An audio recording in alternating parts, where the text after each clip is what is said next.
In medieval historiography, West Francia, the kingdom of the West Franks, was the western part of Francia, inhabited and ruled by the Germanic Franks, and forms the earliest stage of the Kingdom of France, lasting from about 840 until 987. West Francia was formed out of the division of the Carolingian Empire after the death of Emperor Louis the Pious, but the east-west division gradually hardened into the establishment of separate kingdoms. West Francia extended further south than modern France, but it did not extend as far east, and did not include Lorraine, Burgundy, Alsace and Provence. In Brittany and Catalonia, the authority of the West Frankish king was barely felt. Initially, West Frankish kings were elected by the secular and ecclesiastic magnates, and for the half-century between 888 and 936 they chose alternatingly from the Carolingian and Robertian houses. Formation. In August 843, after 3 years of civil war following the death of Louis the Pious on the 20th of June 840, the Treaty of Verdun was signed by his 3 sons and heirs.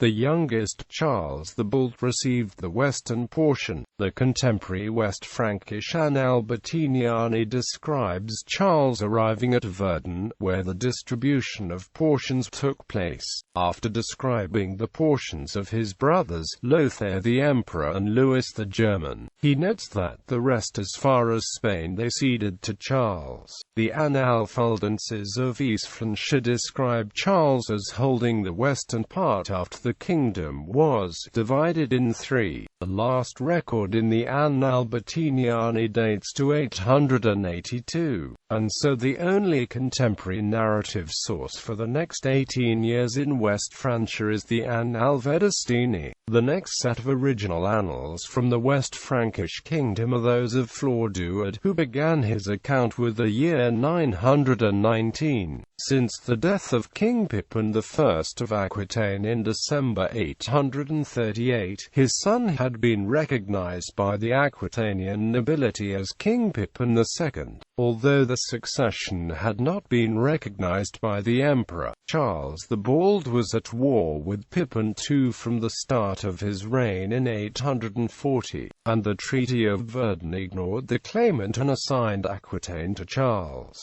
Accordingly, in June 845, after several military defeats, Charles signed the Treaty of Benoit-sur-Loire and recognized his nephew's rule. This agreement lasted until the 25th of March 848, when the Aquitanian barons recognized Charles as king. Thereafter Charles's armies had the upper hand and by 849 had secured most of Aquitaine. In May, Charles had himself crowned king of the Franks and Aquitanians in Orleans. The coronation was officiated by Archbishop Wenilo of Sens, and included the first instance of royal unction in West Francia. The idea of anointing Charles may be owed to Archbishop Hincmar of Reims, who composed no less than 4 ordinances describing appropriate liturgies for a royal consecration. By the time of the Synod of Quasi, Hincmar was claiming that Charles was anointed to the entire West Frankish kingdom.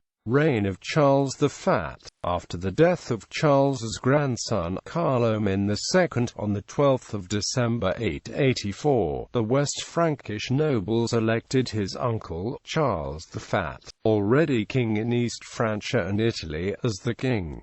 He was probably crowned king in Gaul on the 20th of May 885 at Gran. His reign was the only time after the death of Louis the Pious that all of Francia would be reunited under one ruler. In his capacity as king of West Francia, he seems to have granted the royal title and perhaps regalia to the semi-independent ruler of Brittany, Alani. His handling of the Viking siege of Paris in 885 to greatly reduced his prestige, and in November 887 he was deposed by some East Frankish nobles. He died shortly after in January 888, and it is unclear if the election of Odo as king in West Francia was a response to his deposition or death. In Aquitaine, Duke Ranulph II may have had himself recognized as king, but he only lived another 2 years. Although Aquitaine did not become a separate kingdom, it was largely outside the control of the West Frankish kings.